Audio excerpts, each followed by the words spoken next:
संजीव नासियार जी, ये अपने आप में एक बहुत बड़ा टास्क है विपक्ष को एकजुट करना। ये बात ठीक है कि जो तस्वीरें हम देख रहे हैं और उसमें लग रहा है कि ठीक है, नीतीश कुमार भी साथ आ गए, तेजस्वी यादव भी साथ आ जाते हैं, ममता बनर्जी शुरू से साथ रही हैं, अरविंद केजरीवाल जी की कई बार तारीफ की है उन्होंने, मुख्यमंत्री की, आज उद्धव ठाकरे भी साथ में नजर आए हैं। लेकिन क्या वाकई इस तरह का नंबर जुटा पाएंगे कि राज्यसभा में आप अध्यादेश को जो है फ्लॉप कर दें? देखिए जीनत जी, हमारे को पूरा माहौल समझना पड़ेगा कि देश के अंदर पिछले कुछ सालों से जिस तरीके से माहौल खराब हुआ है, देश के अंदर ना लोकतंत्र में विश्वास रहा है सरकार का, ना देश में संविधान में विश्वास रहा है, और अब तो सर्वोच्च न्यायालय की कॉन्स्टिट्यूशनल बेंच जो 5 जजेज ने यूनानिमस डिसीजन दिया है, और उस डिसीजन से पहले बहुत लंबी वो प्रक्रिया आर्ग्यूमेंट चली है जिसमें भारत सरकार के भी लॉयर थे और दूसरे पक्ष जितने भी थे, सबको सुनने के बाद वो फैसला आया। उसके बावजूद जिस तरीके से एक गलत तरीके से अध्यादेश लाकर उसको पलटा गया, इससे भारत सरकार की मंशा समझ में आती है। और ये टास्क वाकई बहुत बड़ी है कि आज 2024 का चुनाव के मुहाने पे हम लोग खड़े हैं और देश की सत्ता सारी एजेंसीज का मिसयूज कर रही है। उसको रोकने के लिए जिस तरीके से संवैधानिक पोस्टों पे बैठे हुए लोगों को का मिसयूज हो रहा है और बाकी विरोधी दलों को झूठे केसेस में फंसा के उनके खिलाफ कार्रवाइयां की जा रही हैं, इन सब माहौल को देखते हुए जनता का एक मन बन गया है कि सारा विपक्ष अगर इकट्ठा होता है तो स्वाभाविक तौर पे एक मजबूत जवाब इनको दिया जा सकता है।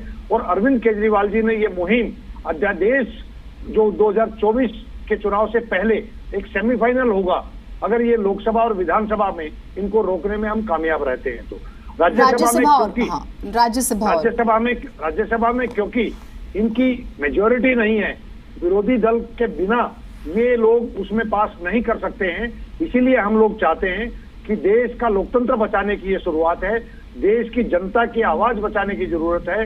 इसमें हम लोग सब मिलके अगर इनके सामने खड़े होते हैं और इनको पटकने देते हैं तो ये 2024 की कहीं ना कहीं उस लड़ाई में एक ऑक्सीजन और एक मजबूती देने का काम होगा। ठीक है, ठीक है, आपने अपनी बात रख ली। आनंद दुबे जी हमारे साथ शिवसेना की तरफ से। आनंद जी, शिवसेना तो खुद अपनी लड़ाई एक लड़ रही है, स्टेट में हम देख रहे हैं, और उस सूरत में अब एक बात बताइए कि बहुत से ऐसे इश्यूज हैं जिसमें कांग्रेस और आम आदमी पार्टी साथ में कभी नजर नहीं आते हुए दिखते हैं, तो आप उधर कांग्रेस के साथ भी हैं स्टेट में, सेंटर में मान लिया आप साथ आ भी गए, मतलब कैसे बैलेंस बनाएंगे सारा? मतलब मुझे थोड़ा सा समझाइएगा डिटेल में प्लीज, किसके कितने पास और किससे कितने दूर? हाँ जी, नमस्कार। नमस्कार। देखिए, ऐसा है कि वर्तमान में जो केंद्र सरकार है वो अहंकार में डूबी हुई है। वो चुनकर तो आई है लोकतांत्रिक प्रक्रिया से, लेकिन उसके बाद लोकतंत्र को मानने को तैयार नहीं है। यदि किसी स्टेट के लिए सुप्रीम कोर्ट ने कहा है कि यहाँ की सरकार अगर लोकतांत्रिक ढंग से चुन के आई है तो उसके भी कुछ अधिकार होने चाहिए, उसकी भी पोस्टिंग होनी चाहिए, उसके भी जो पदाधिकारी होने चाहिए वो अपने बदलाव कर सके, वो उसका एक अधिकार होता है। हाँ। लेकिन आनन फानन में उसके खिलाफ जाकर एक अध्यादेश लाकर यह अहंकार दिखाना कि नहीं भाई, हम तो सुप्रीम कोर्ट की बात को भी मानने को तैयार नहीं है, ये हो गई दिल्ली की बात। ठीक, आते हैं महाराष्ट्र में। महाराष्ट्र में एक ऐसी अनैतिक सरकार बनी हुई है, असंवैधानिक सरकार बनी हुई है, जिसके लिए सुप्रीम कोर्ट ने फटकार लगाई कि उस समय के तत्कालीन गवर्नर की जो भूमिका रही वो संदेह के घेरे में रही, उस समय जो स्पीकर थे उनकी भूमिका संदेह के घेरे में रही। उसके बाद भी आज देखिए कि सरकारें चल रही हैं। तो यह जो एक स्थिति बनाई गई है पूरे देश में, ये किसी एक पार्टी के लिए, आज शिवसेना के साथ ये हो रहा है, कल आम आदमी पार्टी के साथ हो रहा है, परसों कांग्रेस के साथ हो रहा है, कहीं और हो रहा है। तो हम लोग अलग अलग विचारधारा की पार्टियां हैं, शिवसेना एक अलग पार्टी, आम आदमी पार्टी अलग पार्टी है, कांग्रेस एक अलग पार्टी है। हमने एक समझौता किया हुआ था महाराष्ट्र में, कॉमन मिनिमम प्रोग्राम के तहत एक सरकार चलाएंगे, लेकिन एक चलती सरकार को गिरा दिया गया। ठीक है, कांग्रेस पार्टी की और आम आदमी पार्टी की बहुत सारी वैचारिक लड़ाइयां चालू हैं, बहुत सारी दूरियां हैं। इसका ये मतलब तो नहीं कि किसी पर अन्याय होगा तो हम सब देखते रहेंगे। जिस प्रकार दिल्ली की जनता पर अन्याय हो रहा है, मैं कहूंगा अत्याचार हो रहा है, एक चुनी हुई लोकतांत्रिक सरकार के मुख्यमंत्री को, उनकी कैबिनेट को यदि अपने अधिकारियों की बदली करना, उनके प्रमोशन करना, उनके डिमोशन करना, ये अधिकार यदि नहीं होगा और ये अधिकार एलजी जी के पास होगा, जो कि गवर्नर है। ठीक है, गवर्नर है, आप हमारे पालक होते हैं, लेकिन आप पॉलिटिकल इंटरफेरेंस नहीं करते, आप किसी एक दल के लिए काम नहीं करते। ये तो दुर्भाग्यपूर्ण स्थिति 1, 2, 4, 8 सालों में बन गई है। इसके पहले भी देश में प्रधानमंत्री, उपराष्ट्रपति, राष्ट्रपति, गवर्नर हमने देखे हैं, लेकिन उनका इन्वॉल्वमेंट इतना ज्यादा नहीं देखा जो अब हम देख रहे हैं। तो यदि शिवसेना के पास 3 सांसद हैं राज्यसभा में और अरविंद केजरीवाल जी मुंबई आए, मातोश्री आए, सदीक्षा भेंट हुई, वो एक राज्य के मुख्यमंत्री हैं, हम भी मुख्यमंत्री रह चुके हैं, वो हमसे बात कर रहे हैं, हमसे एक चर्चा कर रहे हैं, तो इससे मैं नहीं समझता कि कांग्रेस को कोई तकलीफ होगी या और किसी राजनीतिक दल को तकलीफ होगी, बल्कि सब इसमें और मजबूती से स्नेह देंगे कि नहीं भाई, अगर कहीं अन्याय हो रहा है, आज उनके साथ हो रहा है, हो सकता है कल हमारे साथ हो, अन्याय तो अन्याय है। इस परिप्रेक्ष्य में इस पूरी घटना को हम देख रहे हैं और हमने भरोसा दिया है कि हम दिल्ली की जनता के साथ हैं, जहां भी हमारी जरूरत होगी हम एक न्याय के साथ हमेशा खड़े रहेंगे, न्याय संगत बात करेंगे। ठीक है, अच्छी बात है, आपने अपनी बात रखी और इश्यूज के हिसाब से चीजें तय होंगी। ठीक है, आपका जो अपना पॉइंट है उसका भी समर्थन है। जयप्रकाश जी, मैं आपके पास आती हूँ, लेकिन एक बार मैं अनित सिंह जी का स्टेटमेंट ले लेती हूँ, क्योंकि सारे सवाल जो हैं आप ही की तरफ आएंगे जयप्रकाश जी, तो एक और प्रतिक्रिया के बाद मैं आपका जवाब लूंगी। डॉक्टर अनित सिंह, देखिए, अगर हम सिर्फ अध्यादेश को ही देखें तो हम एक चीज हमें समझनी होगी कि अध्यादेश की लड़ाई, कुछ लोग कह रहे थे कि कुछ महीनों की लड़ाई है, लेकिन ऐसा नहीं है। मैं देख रही थी उसकी डिटेल्स भी, कुछ तो पुरानी समीक्षा याचिकाएं ही पेंडिंग पड़ी हुई हैं। 5 जजों की जिस बेंच ने फैसला दिया उसमें से एक जज तो रिटायर हो चुके हैं और दूसरे जो है जुलाई के दूसरे हफ्ते में वो भी रिटायर हो जाएंगे। तो यानी कि ये बात क्या आम आदमी पार्टी समझ गई और इस वजह से अध्यादेश के लिए समर्थन जुटाने की मेहनत कर रही है। इन सब से परे मुझे बताइए, कांग्रेस पार्टी का क्या स्टैंड है सर इस पूरे मामले में?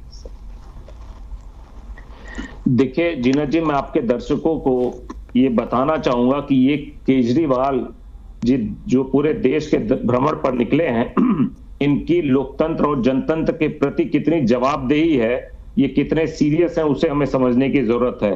कश्मीर राज्य को तोड़ के 3 केंद्र शासित प्रदेश बना दिए जाते हैं, इनको वहां पे लोकतंत्र का हनन दिखाई नहीं देता है और ये केंद्र सरकार को संसद में समर्थन करते हुए दिखाई देते हैं। जिस तरीके से कर्नाटक में, एमपी में, गोवा में, महाराष्ट्र में जब लोकतंत्र और जनमत को लूटा जा रहा था धन बल के आधार पर, ईडी और सीबीआई के बल पर, तब यही केजरीवाल जी के स्टेटमेंट आप याद करिए तो इन्होंने क्या स्टेटमेंट दिया था कि आप अगर एक पर्टिकुलर कांग्रेस पार्टी को वोट देते हैं तो आपके वोट बिक जाया करेंगे।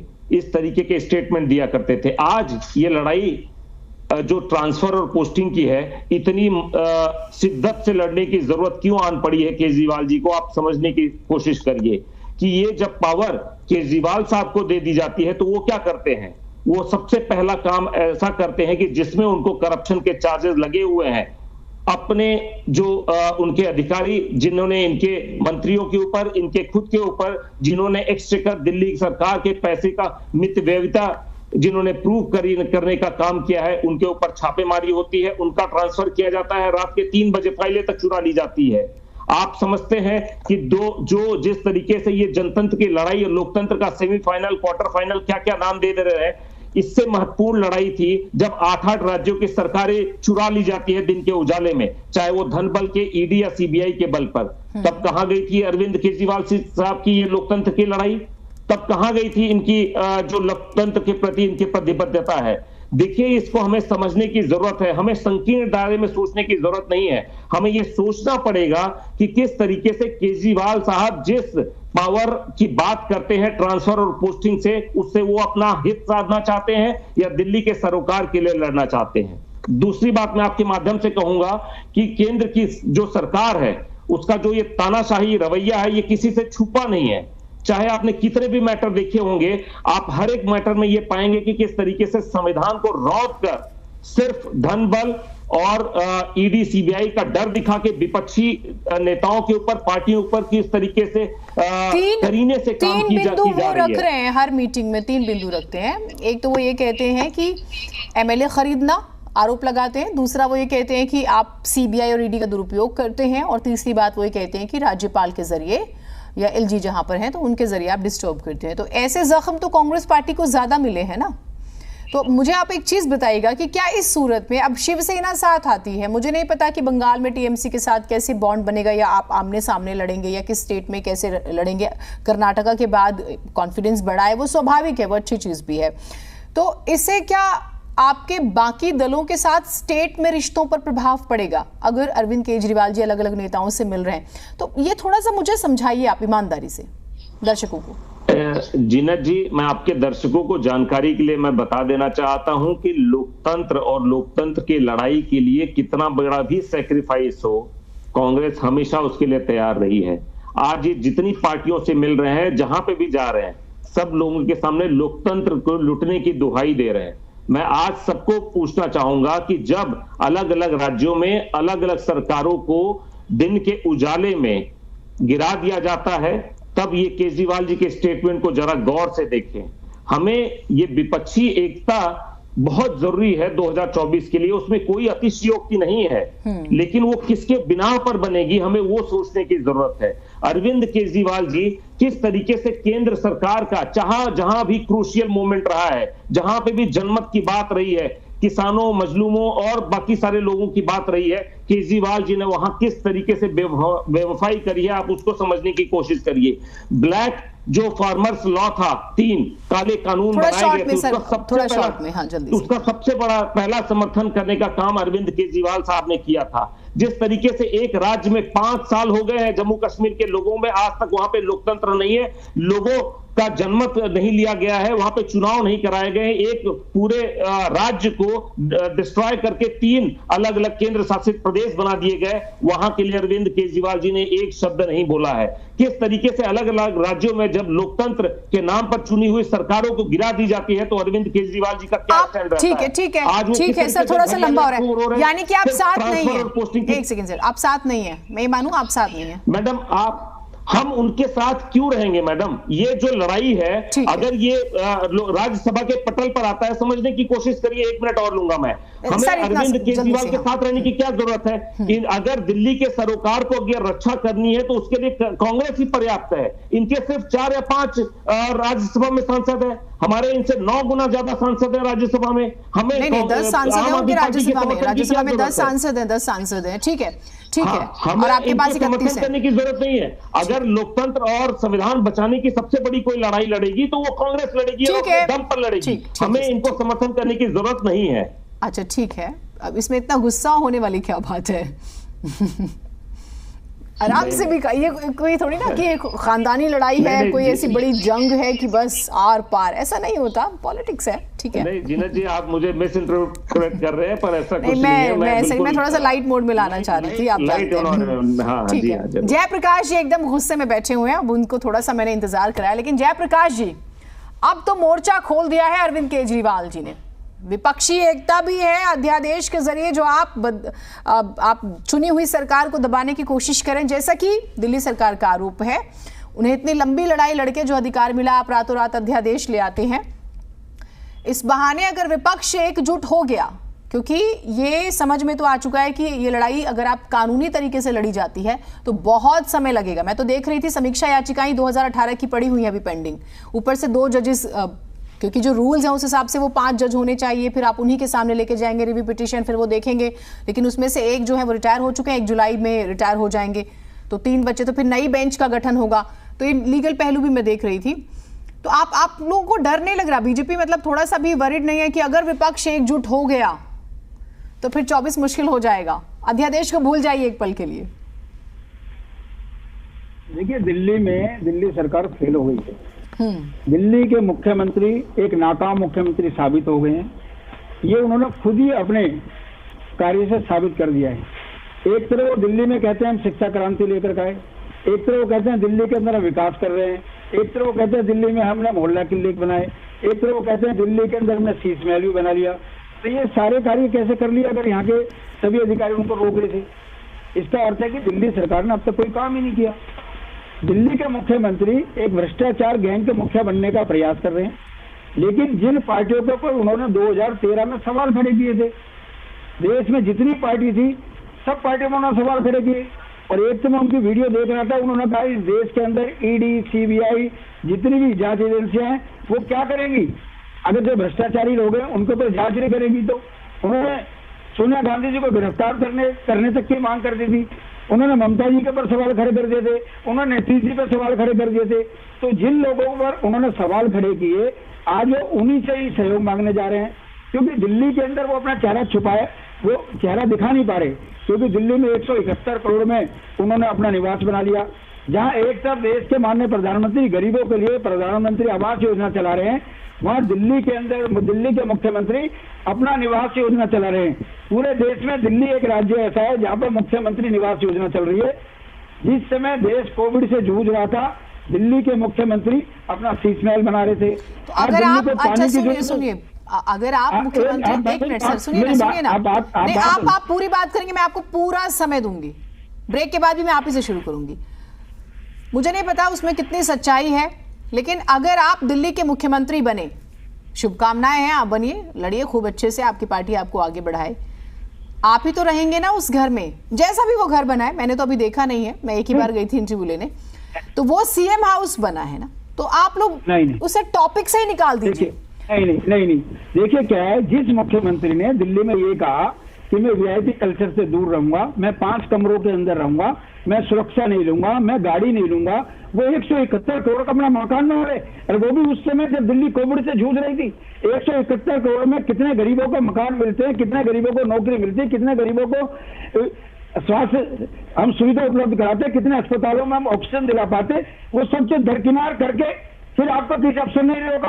आप एक तरफ कहते हो दिल्ली में हमने स्कूल बना दिए, तो भाई वो स्कूल कैसे बन गए? इसका मतलब आपने स्कूल बनाया नहीं।